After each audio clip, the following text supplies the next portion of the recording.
xibaar yu wér te wóor ca tàng ba abonnez-vous pour ngeen di mën di jot suñuy vidéo.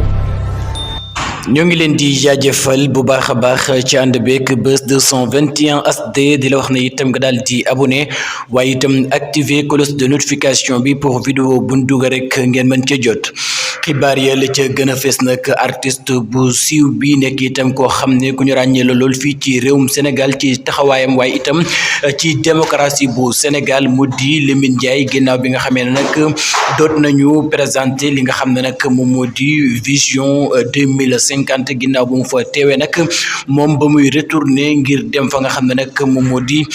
ca këram ginnaaw loolu nag la daal di nekk ab victime ci benn accident boo xam ne nag moo daal di am jamono ji nag ñuy àddu di wax ak yéen moom Lamine Ndiaye nekk itam artiste boo xam ne bu ñu ràññee la lool fii ci réewum Sénégal waaye itam nekk koo xam ne ku protéger la lool li nga xam ne nag moom moo di projet bii nga xam ne kii di Ousmane Sonko ak Bassirou Diomaye Diakhar Faye daal di nañu koy indi ci réew mi moom nag nekk koo xam ne ku ci yàgg wax la ginnaaw ba mu teewee foofu la nag daal dina yëkkatiwaat ay kàddu ginnaaw ba nga xam ne nag retourné nag am li nga xam ne nag moom moo di accident bu dal ci kawam ko tax na daal jamono ji ñuy àddu di wax ak yéen daal dinañu koy rawale ca hôpital kon nag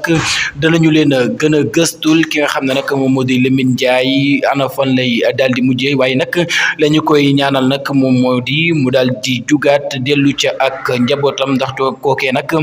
nit la koo xam ne ku ñu ràññee lool fii ci réewum Sénégal waaye itam ak bëggam li nga xam ne nag moom moo di réewum Sénégal taxawaayam ci projet bii nga xam ne nag jamono ji sénégalais yi daal dinañu koy bëgg dëtmal ko mu di vision 2050